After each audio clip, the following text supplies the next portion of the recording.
Hi, I'm Chelsea Hewsome, your host of the Lip Service and Lashes podcast. I'm an entrepreneur, author, speaker, and mom of two. And I'm so tired of women not feeling like they can show up as fully expressed versions of themselves. So here, we're all about that unapologetically, because honestly, we don't have time not to. Literally, because we're busy as F moms and entrepreneurs, but also figuratively, because we don't know how much time we have on this planet, and we want to make an impact now. But if we're doing this, we're making it real vibes only. So let's get inspired, laugh our asses off, quite possibly cry, and feel like you're sitting on the couch with your bestie and a glass of wine. I'm so happy you're here. Let's dive in. Hello, everyone, and welcome to another Lip Service and Lashes podcast. I'm your host, Chelsea Hewsome. I'm so glad you are here. All right, guys, I can't believe whenever you're listening to this, it's Thanksgiving next week, and truly cannot believe it. It's insane to me that it's already like mid to late November. Where did the freaking year go? Part of my head, in my head, it's still January-ish. Like, seriously. Don't know what happened. It kind of seems like a blur. And my husband gets mad at me because I keep saying this, and it's so true. And now you're all going to get mad at me, but it's always Christmas, and then it's Christmas again, and then it's Christmas again. Every year I'm like, holy shit, how did we get here? What happened to the year? And as I age, the years just go faster and faster, which is just mind-boggling to me. So here we are. And I'm like, oh my God, the new year is just around the corner. And I'm going to do 2 episodes. This one is kind of like a 2025 recap in my brain, listening to all my nonsense. You all know this. If you're regular listeners, I just get on and ramble about whatever's on my brain. So I kind of wanted to just go through some of the bigger, more defining moments of the year, good and bad. And just kind of some of the things I've gone through, some of the things I've experienced, good and bad, like I said. And then I'm going to do kind of a 2026 dreaming, or just talking about what is on my brain for the new year. And also I'm going to share some little hacks and stuff or things that I've been doing to try to rein in my psycho brain and get shit done. So, okay, that will be the next, a different episode. Okay. So for 2025, like I said, it flew by. It's insane. And really the year kind of started off with a gut punch in January. I did a podcast episode on this, but my beloved godfather, Gino, passed away in early January, mid-January. And I had made a trip home to see him. And he truly was one of my absolute favorite people on the planet, of all time, and just such a dear person to me. And, he and my godmother, Sharon, they're close, they're like grandparents to me. And I was very close with them, and I just adore them both. And so I always dreaded the day that one of them would pass away. And, just because I said we were so close, I grew up with knowing them and having them in my life they knew me from, they knew my parents from before I was born, but they were always in my life and just such shining lights and just amazing people. And I just have such fond memories. And so, yeah, the year just kind of started off gosh, that's one of my worst fears happened, and it's been, I don't know, I still think of him often, and I'm tearing up even just talking about it. Such a special person. And I luckily was able to go home and literally see him a day and a half before he passed away. And so I'm so grateful for that. I will say, so I am a woo-woo crazy person. And when I always want signs, and I want this is a weird, morbid conversation my kids and I have had.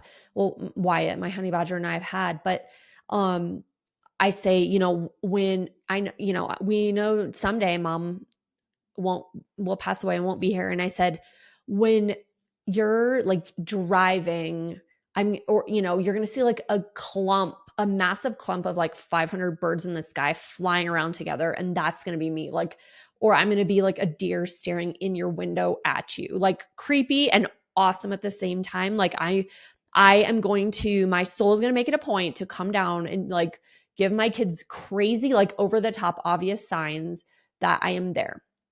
So I've been asking, it's been, like months and months.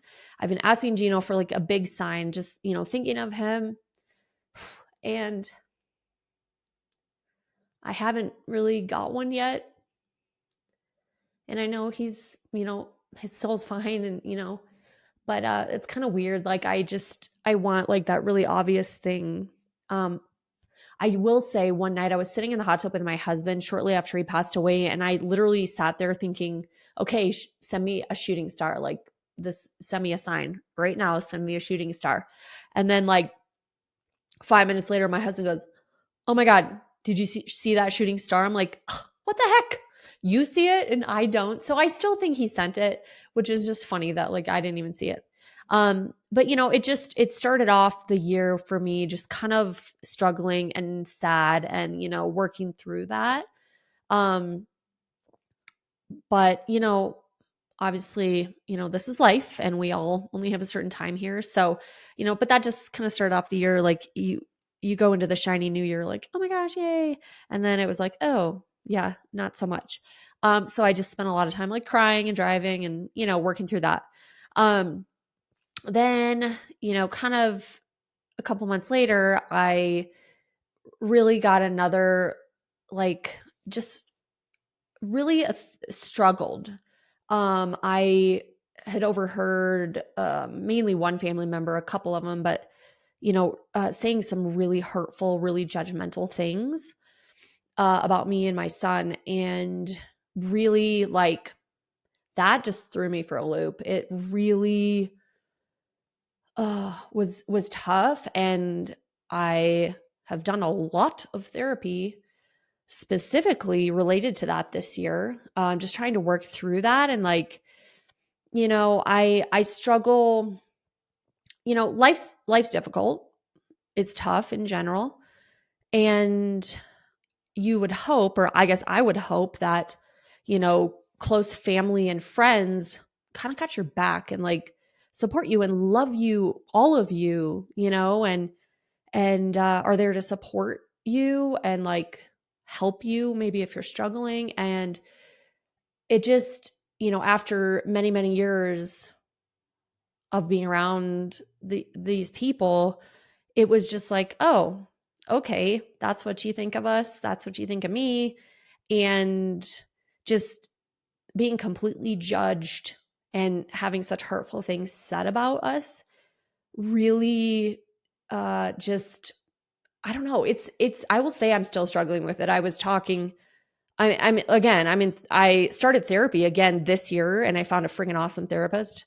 I just want to be her bestie. But, like I've had to get back into therapy just to like work through some of this mental shit around this because I'm struggling and I will be honest, I'm completely struggling to like get past it. And I don't think I ever will. Like for me, once people, I don't care who it is, but like whether I know them really well or not well, like once I maybe like show me that you don't truly love, support me, you don't truly see me. Once I can't trust you anymore with me, my soul, my heart, or my family or whatever.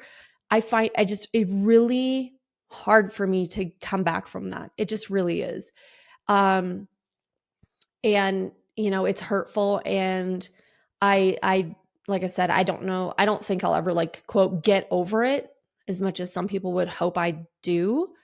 But yeah, it's like I have bigger and better expectations of the people in my life. And I would hope that they love and support us and completely without judgment and without thinking that they know better and that, I don't know, that they just have all the answers and like we're ridiculous. I don't know. It's like I said, it's still a struggle. So it's changed how I feel about some people.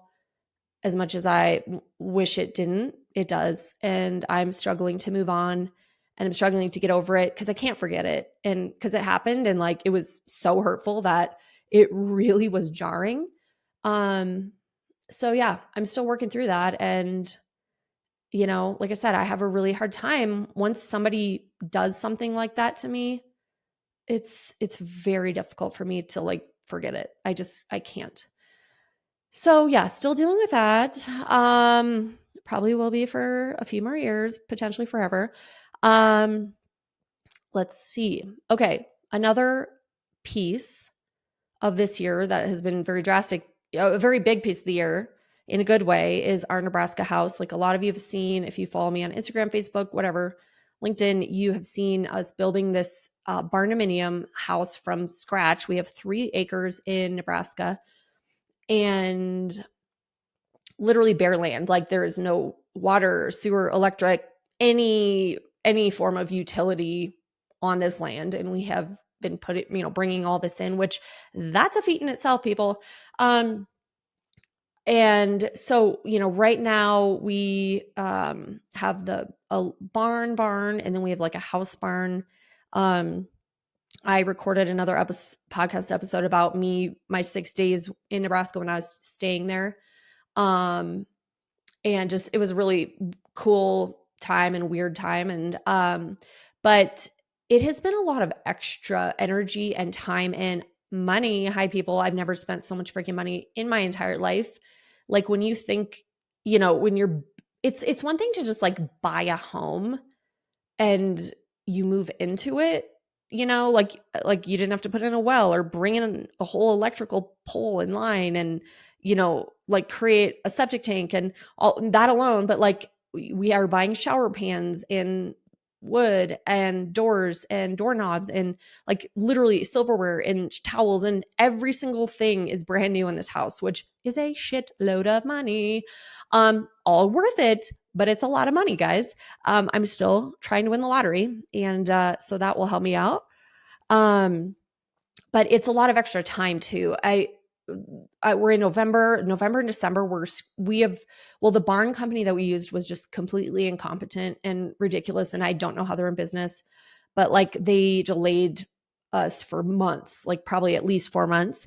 And so we should have had all this stuff done. So now in November and December, I'm scrambling trying to get my framing done, my insulation, my electric, my HVAC, my, all this stuff, the drywall, the septic tank needs to be dug before the ground freezes. Like I am scrambling right now at the end of November and going into early December to try to bring in and finish all these trades, and like back to back, like, and dealing with Thanksgiving and stuff like that. Like it's really a lot right now because we're trying to finish this house by the end of December. So it's just, it's like we were wait, nothing's happening, and then holy shit, now everything's happening and it's all hitting at once. So like today I was on the phone with the roll-off guy that's getting delivered. I was on the phone with the scissor lift guy because that was broken last weekend when we were there, and the spray foam guy's there taping off stuff. It's just like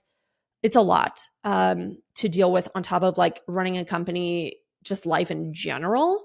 But it's so exciting. Like I will say I daydream, well, like let's say I night dream. When I'm laying in bed at night, I literally visualize like a cup of coffee in my hand, waking up, on a morning and just like walking around this house that we built and knowing we built it. And yes, we've definitely made some mistakes and learned the hard way and paid like thousands and thousands on like mistakes that we made that we didn't know better.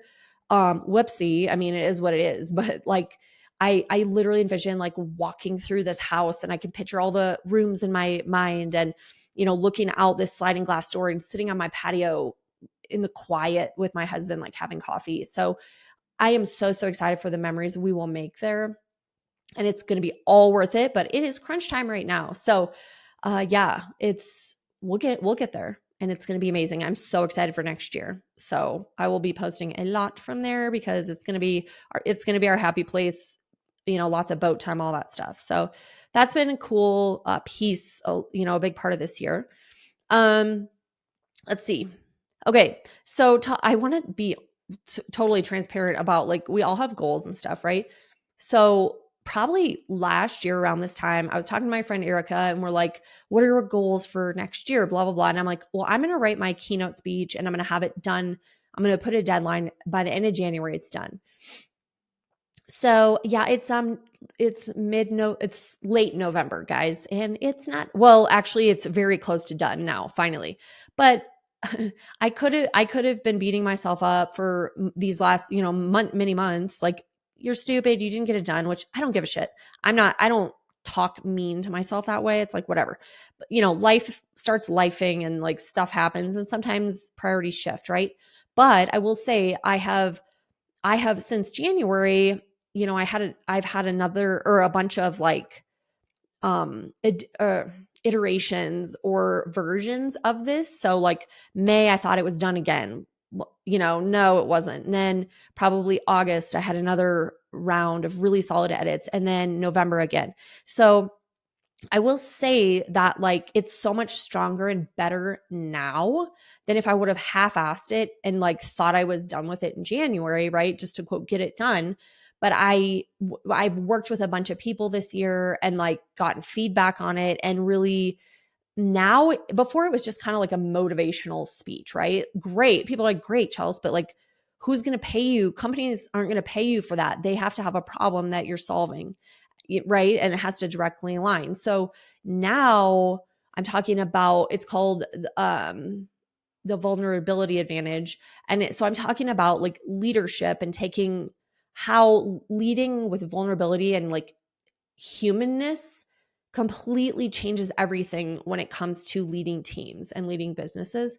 So I feel now that it's so much stronger and just better overall, and especially aligned for booking corporate and like national companies, corporate keynotes.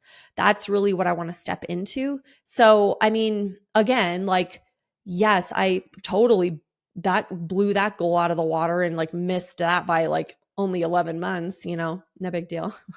But at some point though, and again, it's not even quote ever going to be done. It will constantly be evolving and changing and getting better, right?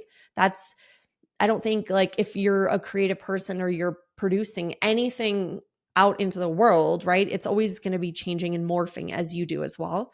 So, while I am, yes, quote, behind, I will, I'll take it and it's better. And so I'm hitting it hard. I'm doing things this year and then early next year that will really propel me to, have the assets, the videos, the media sheets, the different things, the website, kind of redo that these people are looking for, and it will make me more bookable. So, I've learned a lot, and it's all keeps getting better, and I'm revising everything like 5 million times. But just want to remind you, like, if you set a goal and a date, you may not meet it, and it's going to be okay. Like, it probably will turn out and be better than it was originally. So that's fine.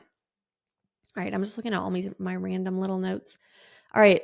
I feel like, I've had people say to me like, "Oh, you've changed," or "You don't like you're just different. You don't like do as much," or whatever. And that's fine. And yes, I absolutely have changed, and I am kind of a hermit now. Like, y'all see me, everyone's like, "Oh my God, you're doing so much." Yes, I do a lot, but I also rest more now than I probably ever have because I need to be, you know, like performing at this a capacity that's doing a lot of shit, right? But it's all stuff that fills me up and I love. I've said before, like I could take half of the stuff I'm doing out and everyone like the world would be just fine. But I enjoy it and it brings me joy and it brings me energy and I love it. Um but I have never like so fiercely protected my time and energy. Like my energy, it's like I hate wasting time. I hate feeling that my time has been wasted, and I will not spend time around people that don't support me, that aren't positive. You know what I mean? Like I just don't see value in that. And so I don't go out and do a lot of like superficial crap anymore that I maybe used to do, because it's like, to me, I'd rather be home with my family or I'd rather be working on something, my keynote, or I'd rather be like working on Nebraska or doing some stuff. Like it's just my priorities are like really obvious to me right now. And so I'm so fiercely protective of my time and my energy. And if it doesn't line, like I'm not wasting my time. I don't feel and that there's any value to do that. So I know I've talked to a lot of friends and a lot of you that, and this is an ongoing thing. It's never perfect, right? Sometimes some weeks or months just demand more of us, and we got to suck it up and do it sometimes. But ultimately, we are in control of our time and our energy, and like you don't have to be like spending your time on things that you absolutely hate. You can say no, period. That's a full sentence. Just a reminder. Um, yeah. So, also the last kind of piece that was like a defining thing of this year was with work with my construction company. I feel like I'm pretty sure, I did a podcast episode, I'm sure, on this, or I've just thought I did because I've thought about it so much. But, having like one of my employees gone for a month and then the subcontractor I had, backed out after 2 days, that was a shit show of a month. Like I turned down thousands and thousands in revenue, a lot of just high anxiety on my end, trying to make it through that. And then when my employee texted me saying, "Hey, I want to take 2 more months off," I kind of like energetically, I kind of lost my shit. Like, oh my God, I can't make it through this, right? It's being a small company is extremely hard in general. But then when you have a person out that you is a leader and you rely on them for like maybe one component of your business, which shame on me, that's my fault. In the past, I've always had two people that could do this one thing, this one scope. And so that's, I guess, my fault. But, it was really difficult. And so I was desperate and I, went to him and I said, the last month has really been a struggle. I was being very vulnerable and honest and open and raw. And I said, would you be open to coming back for the next 2 months at 12 hours a week for your full salary? I don't even care. I'm desperate at this point. Like this, it doesn't benefit me at all. I'm losing money, but like I can't keep turning my customers away. And so thank God he said yes to that. And then now we have moved past it and he's back full time, which, oh my gosh, right? It was a long 3 months. It was a very low revenue 3 months. And really the last year in construction in Denver has been very slow compared to what it normally is. So it's been just tough in general, with revenues being so low compared, like I said, compared to what they normally are. But, and then just having that employee gone for so long on top of it, it was a big lesson in like, cut the costs where you can, you're going to get through this. It's literally was take it day by day. I mean, that I had to be like, you're going to make it through this day by day. And eventually he'll be back and eventually things will pick up. And, it's the ebbs and flows of business. It's the ebbs and flows of construction. All my clients have been slow as well. So it's like when these big companies are slow, I'm the low man I'm like the trickle down, right? I'm like way under them. So if they're all slow, then of course I'm going to be slow.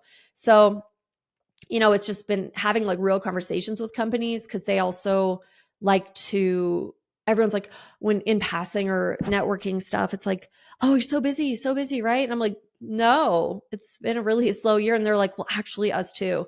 And it's funny that I make it a point to be the first one to be like, no, it's actually been a tough year. And then they all come around and then we can have some real conversations about it, but it's funny to me how everyone tries to create the perception that they're really busy when most of us aren't. And most of us are struggling and just like looking for work anywhere we can find it. So, but I can't pretend that things are just like they are normal. I want to have those real conversations, right? And get past the superficial crap. So yeah, I mean, this year really, I mean, I'm so grateful. I'm so blessed.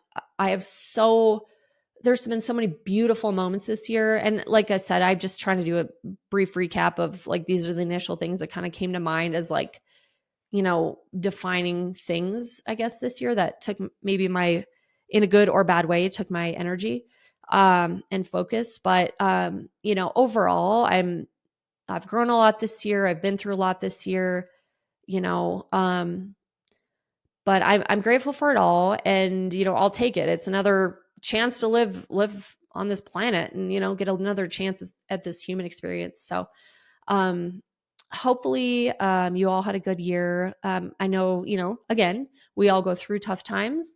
You're going to get through this if you're going through it now. And I really hope I'll always love the shiny newness of a new year. So I wish you all good things and, all the happiness in the world for the year to come, but always, take the lessons that you learned from this year, learn from them, grow from them, and let's keep going. So thank you all for listening. Always remember, no BS, just real vibes. We'll see you next time. If you loved the episode, share it on Instagram and tag me so I can say thank you and meet you, or share it with a girlfriend who would love this too. Always remember, no BS, just real vibes. See you next time on Lip Service and Lashes.